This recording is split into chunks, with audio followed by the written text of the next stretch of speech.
Tell me, though, what's his technique? That last strike, it seems invincible.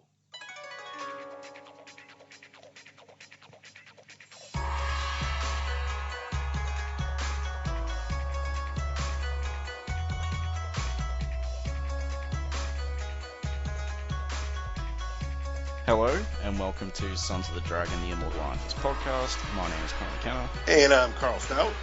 And today we are covering Marvel Premiere 24. There's never been another game like Summerkill, also known as Summerkill. And yeah, only 2 titles this time. In fact, it might just be 1 title, really. Well, it's pretty much Summerkill on both things, and even the last issue, it is just called Summerkill. I think there's a few words. Yeah, it's just Summerkill. So this is the closest they've done to the exact same thing in all 3 places. The end of the last issue, the cover, and the inside page. Of course, it also in another box says, versus the menace of the Monstroid. Now, I feel almost cheated because he's from another comic that I have never read. Yeah, Marvel Team Up 5, Spider-Man, Vision, take him on. And I, unfortunately, because I reread the book today, I did not have enough time to see if I could, find that online, because I would have read it. Yeah. But we start off on the first page. Well, first let's go with the cover. Yep. You're breaking up a bit, by the way. There's a big storm up here, so that could have something to do with a huge windstorm. Okay. There's the cover's definitely colorful. Yep. With a white background to make the colors pop even more. There's a giant robot holding that same chick that's been in peril nearly every single issue. And also Colleen Wing was not there, so it can't be her. Yep. There's no recurring character that it could be. It's just there. Nope. And this big red robot thing with big eyebrow eyes or something, and he's swatting Iron Fist away like a fly. And there's a softball game going on in the background. And you can see people wearing Spider-Man shirts. Oh yeah, all of them are, and you can see New York in the background and stuff, so it makes sense. Mm-hmm. So that's the now color. this Monstroid here almost looks like, if anybody read Alpha Flight years ago, a hero that was called Box, and he was an amputee who could actually merge into a big giant red robot. That's cool. And I want to say possibly that John Byrne was involved, who was good friends with Chris Claremont. All right, now onto the first page, which has a fantastic picture of Iron Fist with the worst collar ever. Yep. He's wearing the dog collar again, as if he had stitches and they don't want him to chew on them. He also looks like a big ice cream cone as well. True. And I want to know where that fist has been. I don't. Yeah, well, it's dripping. I think it's meant to be his arm that's dripping, but it's an unfortunate... Yeah, it's not good. Trying to draw 3 dimensions like that, it hasn't quite worked here. So you are Iron Fist, and in a moment you will be fighting for your life. So it's Chris Claremont still the author, Pat Broderick is still the artist, Vinnie Colletta is the inker, Phil Rage is the colorist, and Karen Mantlo is the letterer, and it still has the paragraph up top, which is incorrect. Correct. And your incorrectness. Yep. And yep, Iron Fist is standing on this first page, which is quite good. And he's pretty much calm in a cat stance. There's a lot of boxes in this issue, which is the second person narration that Iron Fist is doing. So he's sparring, but he's taking it super seriously, like he's the living weapon. He feels confused, but enough of the foolishness. It is time for battle. And of course, he's standing on the logo, Summerkill. Yeah. And we go to the next page to see him facing Colleen Wing in a red gi with a black belt. And she's not wearing any sort of singlet or anything underneath that gi, which is really inappropriate. As is some of the comments on this page. So she starts off with a front kick. He quickly parries, but he's paying half attention because he keeps thinking back to in Kunlun, you wouldn't be fighting a woman. Women aren't even trained to fight in Kunlun, but are treated with courtesy and respect. And I'm going to bring up the fact that he here is saying they're treated with courtesy and respect because in some future storytellings of Kunlun, that isn't quite the case. Well, I mean, he was brought up there, so he probably thought that was courtesy and respect. That's like the equivalent in Kunlun. You're probably referring to Immortal and Living Weapon, yes. Right? Yeah. Yes, especially with the daughter. Yeah. So anyway, she does a front snap kick. He deflects. She spins around with what apparently is her monkey blow, which he ducks under, and he quickly stands up. For our listeners. Right. Spinning back elbow. And he stands right up, parries her blow, and punches her dead in the face. And she lands on her back, but then she springs right back up and says, "You can do better than that. Quit futzing around." I can think of another word that's similar, but this is a podcast for all ages, so we will not repeat such profanities on here. That's right. Mm-hmm. This duel is supposed to be real, remember? Combat conditions. Which is just insane, but whatever. That's dangerous. I mean, she's seen this guy take out like 6 cultists with one, while swinging one of them around like a bat, and she's seen him shatter a giant steel statue with his fist. That's also true. Yeah, come at me. Don't hold back. You out your friggin' gourd, lady? Wow. And I'm sorry, but the picture of her face on the top of the third page there, it's all in shadows, looks straight up Galassi from Masters of Kung Fu. I haven't read any Masters of Kung Fu yet, so... My God, man. Not the old series, anyway. Stop the podcast. We're done. Alright, see ya. Colleen does not understand a lady would not act this way in Kunlun. And were a man to strike a lady, whatever the provocation, he would be damning himself to instant exile in the Darklands. Which, again, I don't think are technically brought up until the Immortal run. A lot of stuff about Kunlun isn't really brought up till the later runs, really. And they have a ball with it, let me tell you. All right, Colleen would have you duel with her, so you attack, but your heart is not in it, and that proves to be a mistake. And I don't know where that fist is going, but that might explain why it was dripping earlier. But, it's gross. Tell me I'm lying. I like when Iron Fist is on his hands, like he's doing a little handstand thing, and his collar is just, like, the collar takes his head's place.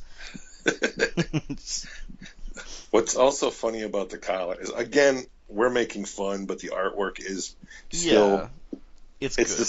It's the same art team as the last issue. The only difference was the inker and the colorist are different from the last issue. And I've got no problems with either of those people. Their artwork is very tight. The coloring is very good. Again, I'm looking at the original comic, not a reprint or a remastered page. Also, another little warning for anybody out there who is trying to buy any of this stuff. You will see somebody listing constantly, like printing proofs of pages from these Iron Fist issues and whatnot. what you need to know is these are not the original printing proofs that they're selling you. These are the remastered proofs from the reprints. So don't be fooled into thinking you're getting some one-of-a-kind item from a 70s issue. You're actually getting a reprinted one-of-a-kind item from something that was done recently, more than likely off of the Epic series. So she flips him over herself after she grabs his hand. He goes into the most uncomfortable tuck roll ever. Does his handstand plant where he has no head, which looks really silly, like his head is stuck in a trash can. And does a double-legged, like, donkey kick dead to her upper chest. And she screams and flies backward and bounces off the wall. And she looks dazed, and her hand looks... No, that's Danny's hand, but look at her face in that second panel there. Yeah, her eyes are going in almost two different directions. She's got the waves and the bubbles around her head. Yep. She's staggering a bit. Her eyes are glazed and unfocused. And Danny feels bad because he had actually used a killing blow. And if not parried correctly, and Colleen had not parried it at all. Well, how's it a killing blow then? Didn't kill her. Didn't even knock her out. No, she answers that in the very next panel. Of course I'm all right, silly. Don't you think a third Dan black belt, as in so she's third degree black belt, never learned to ride with a kick? Now, what is it with... I was watching a show the other day, and this chick beat up a bunch of people and said she was a third degree black belt. What is it with third degree black belts that people... I don't know what it is with third. I'm trying to think... Is there 5 or 7 degrees in black belt? It depends what martial art you're doing. There's usually 10. A lot of Korean ones do 9 though, because 10 indicates mastery, and the Korean philosophy is you never achieve mastery. You're always improving. So that's why there's a 9. But fourth is I think a master rank. So third's just before it. But I mean, if you're like 20 and you have a third degree, that's pretty freaking young to have one. Yeah. So Colleen probably went to a McDojo. That's right.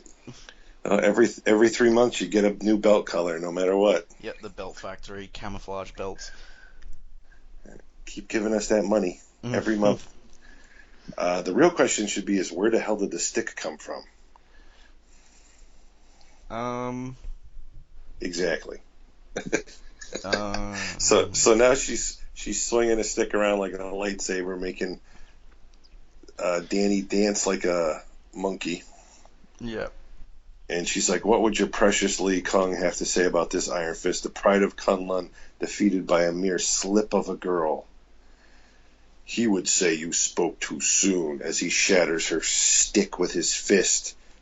Yeah, I wish he did. I complain about this a lot, but I wish he did more of this stuff these days. Like, not use his chi powers and just, smash stuff with his Iron Fist. Because I love when he does that. And of course she throws another kick at him and says, well, you know the old saying, at first you don't succeed. And then he kicks her so hard in the can it sends her across the room, bouncing her head off the wall again. Then give it up, Colleen, before you get yourself hurt. You're over your dead body, chum. She tries to strike hangs him. out with Wolverine. Yeah. Then Iron Fist flips her over his shoulder and pins her to the ground and threatens to break her arm if she doesn't stop. And she's giving him sass, and then he applies more pressure, and she goes, alright, I surrender. He's not being nice about it at all. Well, I mean, screw it. I like the fact that he's actually using the proper thumb-hand technique in that shot. Mm. And then she gets up and she's like, hey, Danny, what's with the grumps? We had a pretty good workout and you won the duel to boot. You don't understand. You're a girl. Wah. Yeah, I really like that as well. Go to your Iron Fist clubhouse. No women allowed. This is the He-Man Iron Fist Women Haters Club. Men aren't supposed to fight girls. 1, I'm a woman, not a girl. And 2, people... I had to read this word bubble 3 times. So I'm like, is she asking for sex? What am I reading? I And didn't get two, these impressions at all, but I don't have a dirty mind like you, so. people fight people. Sex doesn't enter into it. It doesn't Kunlun. That has some really dark implications that we won't. You're not in Kunlun anymore. You're on Earth. Well, I wish I was back there. Slam. Great, just great.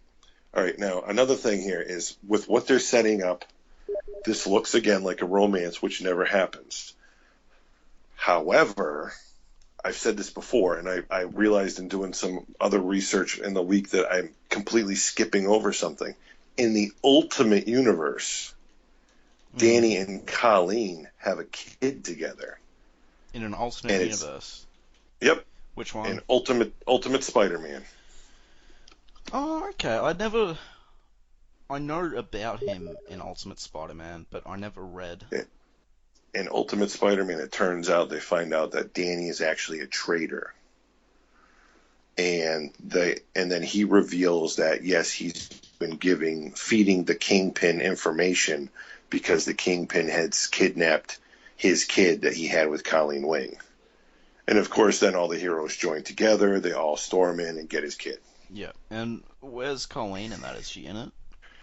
I don't think we ever actually see her. And to be honest with you, I read those stories so long ago, and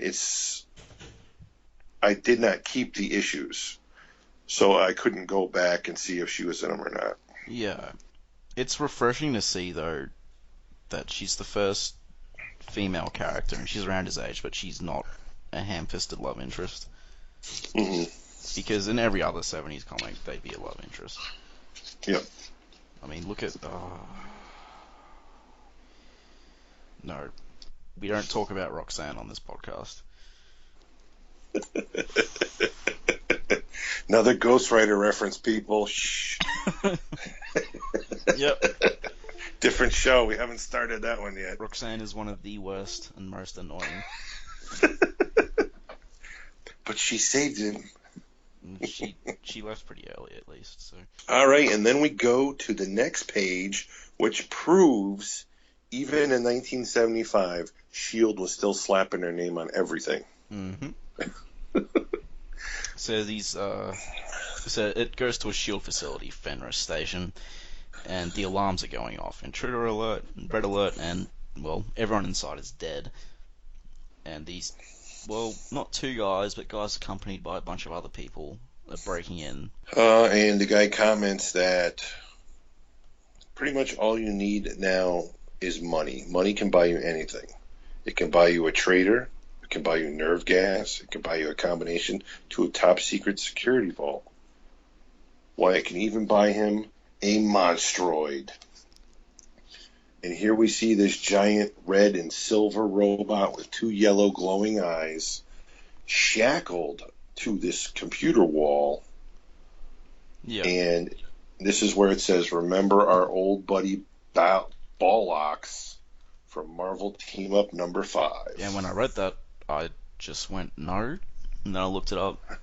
And... yeah. And now our blue G.I. Joe members, are you sure that your device will work, Hassan? If it doesn't, then we'll have to get our American friend to return the money we advanced him before we take his life as interest. Wow. Now be quiet, Bede, or however you say that. I am activating the unit now. And then we get some energy coming from Ballock's eyes, and it says blah, blah, blah, blah, a bunch of numbers, codes, War Scout code, Ballock's, bunch of other crap, reference, Monstroid now operating, awaiting instructions. Yep, and the guy asks if his combat systems are operational, and all war systems are at optimum performance levels. And so he gives him instructions, and he commands that you follow the Princess Azir to New York City, and that you greet her in that city, and the moment of your greeting be the moment of her death. Now, that seems like pretty confusing orders to give to a robot. Right. It also happens to coincide with the dead man's newspaper directly behind him. Oh, yeah, thanks, newspaper. You didn't notice that? No, I didn't. I probably should have, really, but Yeah, it says it's the front page with the first article saying Princess Azir to visit New York, heir to the throne of Haiwan on state, visit to U.S. I guess that gives us our answer. So we End cut interlude. to Danny walking through New York, being angry and confused. And looking like something straight out of the JCPenney catalog. Assuming that's just something in the 70s, and you would be correct.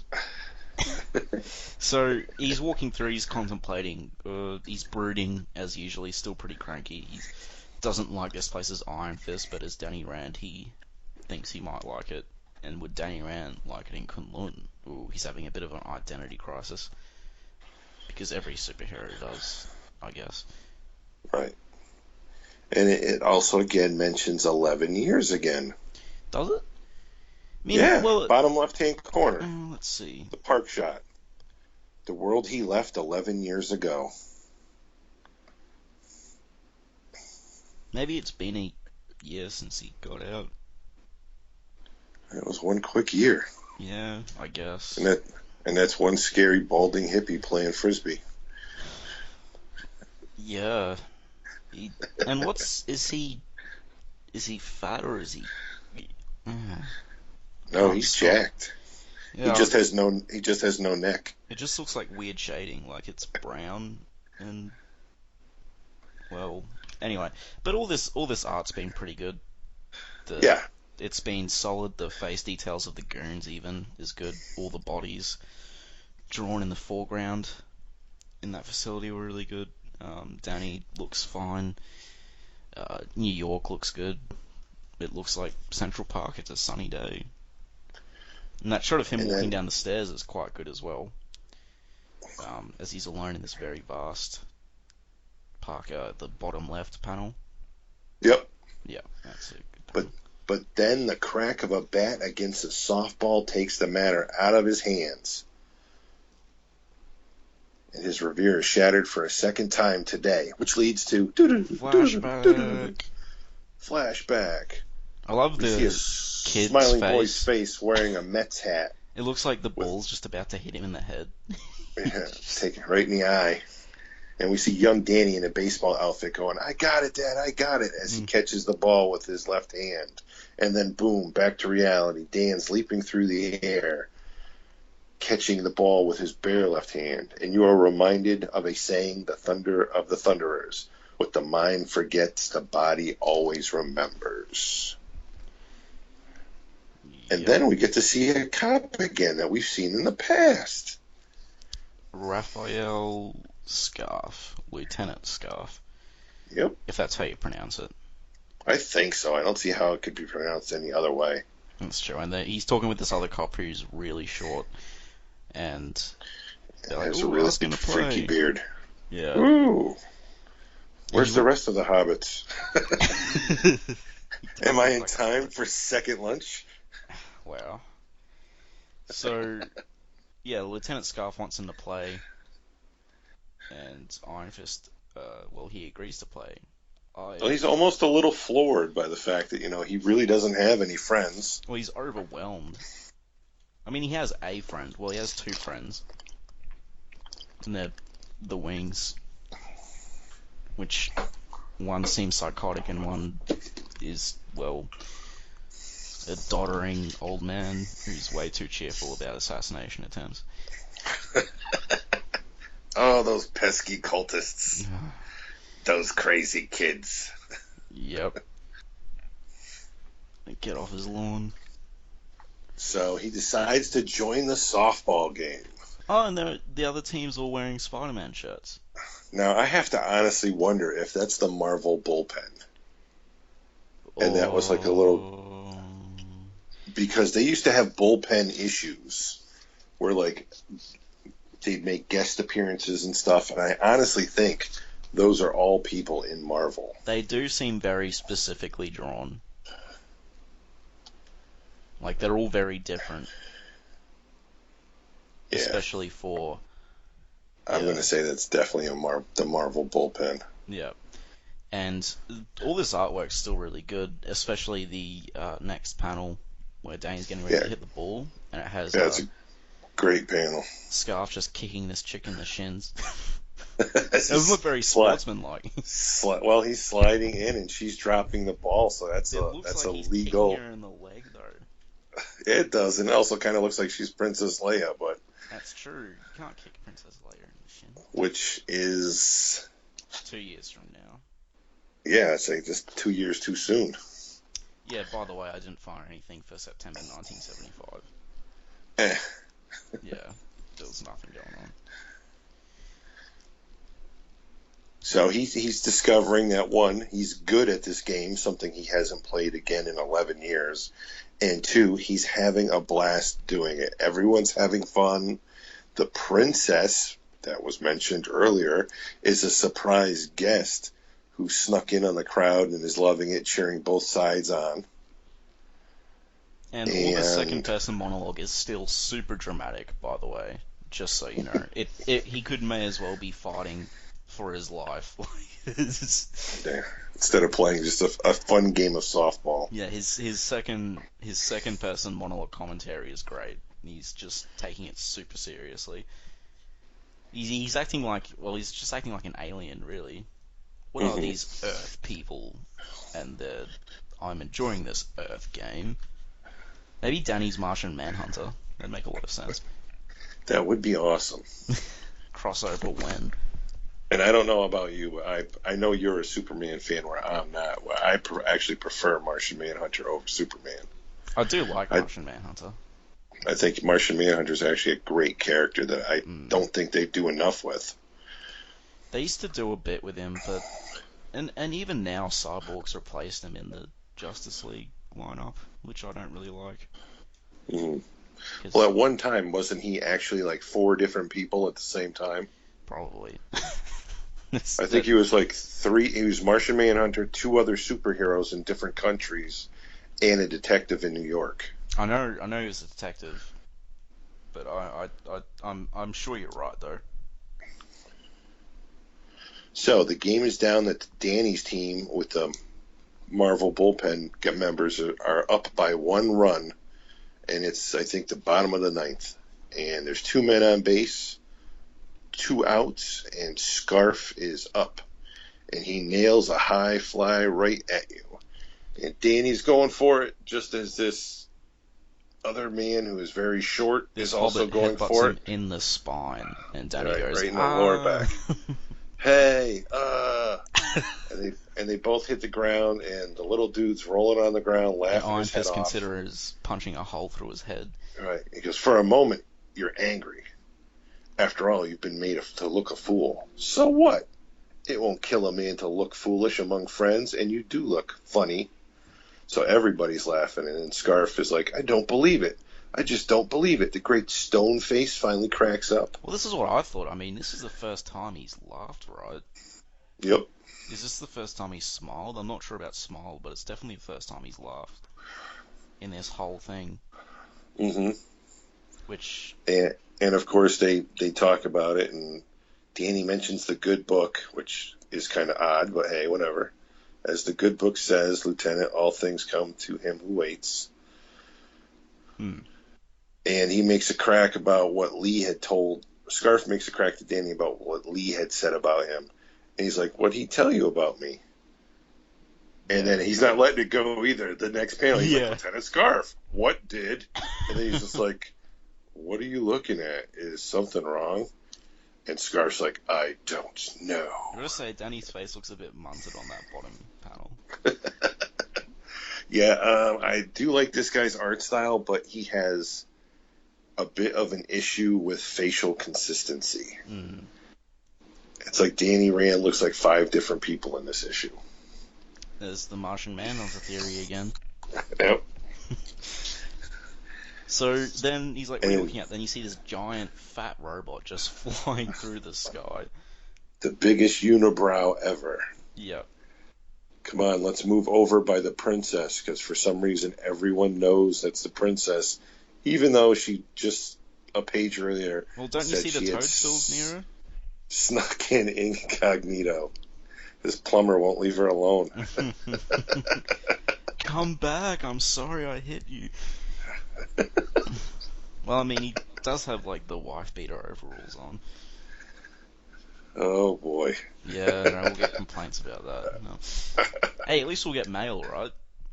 Yeah, that's something. Yeah. I'm gonna check if we have mail right now. So, Balllock, or whatever the hell his name is, Ballsack, comes in for a landing. And, of course, the police who are all playing softball all pull their guns out from where I do not know. Because when you're playing softball, you need to pack heat in your jockstrap, I guess. Do you not do that? And, what the blazes is this anyways? And, of course, since he's a robot, he pretty much announces to everybody, hey, I'm Balllock, and I'm also called Monstroid, and my primary directive is to terminate the entity Princess Azir. So you just imagine that in a robot voice. Right. I know Carl's close to a robot, but it's... That's not funny. That is funny. So he lets out with a energy blast from his hand that cooks the guy who looks like Scarf but isn't. Yeah. They just made him up the panel before so they could kill him. Yeah. And another midget has a gun and he's shooting Balllock in the face and it's getting nowhere. And he's swatted away like he is nothing. And the princess now in the typical woe is me princess pose by a tree. Well, it is a giant robot. It is targeted. And then on the next page we have Iron Fistfuls. Also, which is the letter page. I want to point out the monologue as well. Like, Iron Fist is comparing this to a massacre, and there's just cops dying everywhere, which is pretty unfortunate. It was just a softball game. And a giant robot literally flies in from the sky and just kills half the team. Yeah. And It's sorry, down the letters page you were saying. On the letters page, which is still called Iron Fistfuls, which is horrible, we have this month's value stamp, which is The Stranger, which is a dirty old man in one of the weirdest, like, gladiator costume with a cape you'd ever seen. I think he's a Doctor Strange villain. I'm not positive, but he's just called The Stranger. Then the next page is Iron Fist leaps in his costume. Yep. He somehow had his entire costume tucked in his back pocket of his brown. See, with Spider-Man and slacks. Superman, you can sort of get how they have their costumes under their things. Even though it's still a bit ludicrous, you can get it. With Iron Fist, it's just impossible. Because the collar... I mean, is the collar rigid? Is it fluid? Is it an alien material that can adapt to any symbiote? It's the prototype symbiote. Yep, it all makes sense now. I think if we ever do a TV show, they should have him like wearing a dress shirt and he like unbuttons it and pulls it open at the top of the chest and the collar just That would be amazing. But flying kick through the air, kicking the robot right in what would be his teeth, followed by a thunder punch in the face to get slapped away like he was nothing. Like a fly, which is sort of like the color. Springs back up, gets himself situated around his head, and decides to blind him with his crotch. And then he gets electrocuted for his efforts and punched off him. Catan. Swatted away once again. He falls down, and of course now the princess has to run over to get in between him and the bad guy. So now he's like, oh, she's in the way. What's she even doing? She just runs in saying, Allah protect us, we're too late. She's sort of looking at Iron Fist, and then she is, like, falling over. I don't understand. I don't know if she's falling over or trying to scratch it like a cat with her nails. That doesn't make any sense. But, neither does the next panel where he's beating on it like a 3-year-old. Well, I mean, that was how that... You stay away, you big brute. Remember, that comes in later. He kills that guy by throwing a tantrum. He doesn't kill, he's a hero. But he did kill him. He totally wasted him. I mean, it was a demon, I guess, but still. All right, Tiger Claw Strike. Your Tiger Claw strikes deep, and when you are done, the monstroid is blind in one eye. So yeah, you Tiger Claws it in the face, and it. And suddenly, frighteningly, you realize it seems to be in agony as well. Yep. Which I'm sorry, I don't get from that panel. Yeah. So then... If anything, it's straight out of Lost in Space. Danger, danger, Will Robinson. It's another crossover that needs to happen. So the more cops finally show up because they did comment that they called for backup when the robot first arrived. And now we got the cops with the heavy artillery. And Iron Fist lays on top of the princess like he's protecting her from a grenade. And they open fire, of course, doing absolutely nothing because we've already proved bullets are worthless. Yep. And but Bollock it has to go It has to go down sometime. Which is... Bollock picks up their car and slams them with it, killing even more cops. And then Iron Fist comes up with a lead pipe and totally sweeps him off his feet with it. Ka-choom! A lead pipe. And that was crazy, but whatever. And then Iron he starts foot stomping him in the other eyeball. He's even, like, inner monologuing about how the lead pipe thing is crazy. Like, guns don't work. The lead pipe thing is just absurd. But, yeah, and then he stomp on his face, which is real good. It reminds me of that scene from Office Space. He's stomping on his head. I was going to say American History X, but hey, whatever. That too. Okay. Well. Hey, robot, put your mouth on the curb. Your mind went to a very dark place, and my mind went to a very funny movie. It's where my mind lives. I mean, that was a good movie, American History X. But no tangents. Sorry. More stuff I have to put links to. But the answer is not long coming. Primary optical sensors non-operational. Shifting to infrared secondary module. And then we see, like, Iron Fist and heat vision, and his right hand is starting to throw some heat as the monstroid closes with you. An icy calm settles over your mind and body.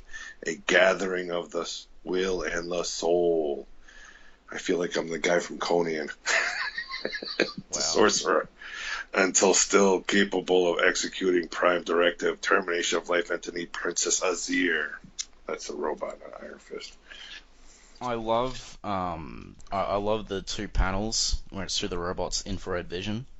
Yeah, they're great looking panels. I like how they did that. And the whole next page is fantastic. Oh yeah. Yeah. So the robot pretty much throws a right hook, which Danny just gets out of the way of, and you can already see the right hand is warming up. Yeah. Now it's very interesting that he actually pops the robot in the back of the head with like half an Iron Fist going. So he's still focusing his Iron Fist, but he does pop the robot in the back of the head, which gives him the upper hand to get directly behind the robot, and then we get the whole until it becomes like onto a thing of iron. And then you strike, and the monstroid falls. So he just punches a hole through its head, and the head just explodes, pretty much. Yeah. We got pieces flying out in every direction as his fist goes square through his head. Which looks awesome. Yes, it's just a fantastic shot. Well, there's still a bit of ice cream current head syndrome going on, but other than that. I mean, can he hear the ocean in that thing? That's why he's so angry all the time. So whenever somebody's trying to talk to him, all he hears is...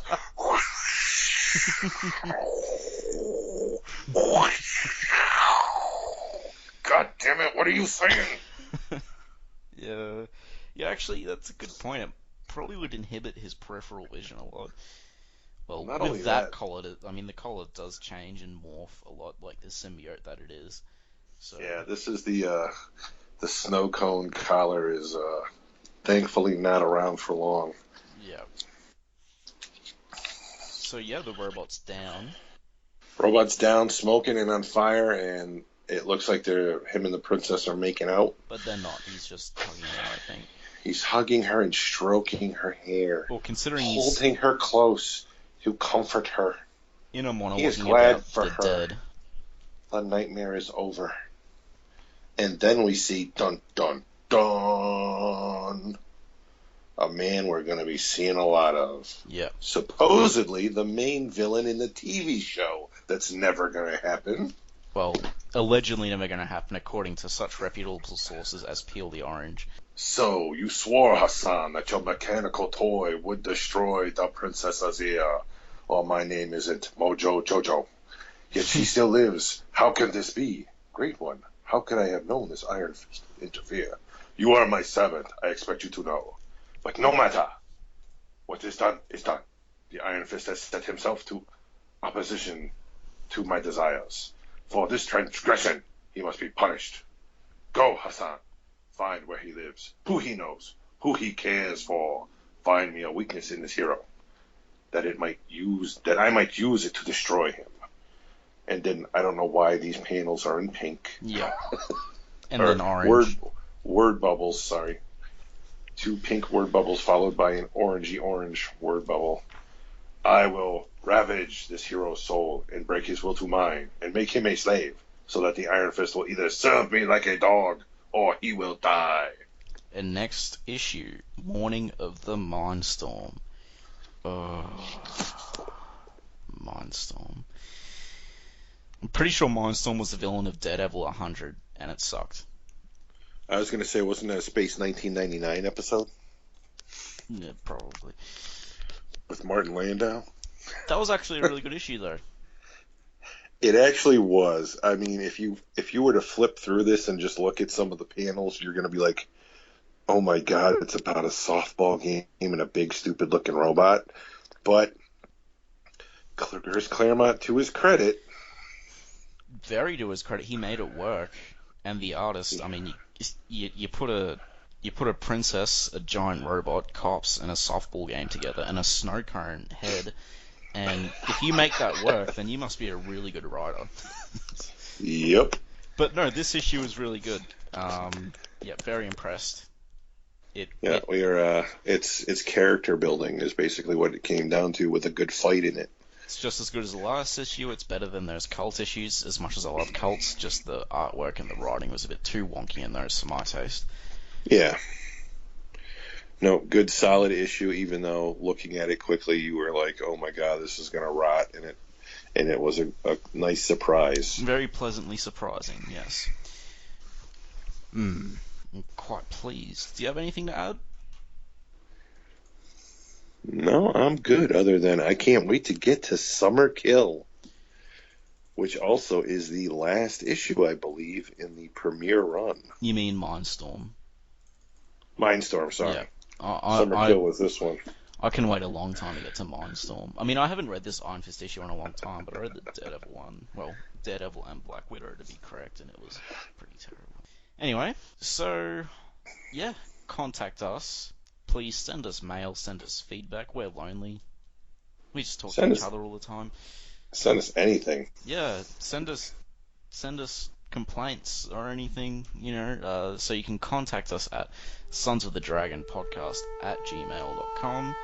You can also reach us at our Facebook, the Immortal Iron Fist Podcast, Sons of the Dragon, our Twitter, at Iron Fist Podcast, our SoundCloud, soundcloud.com/Sons of the Dragon, all with dashes in between the spaces, well, instead of the spaces, our YouTube.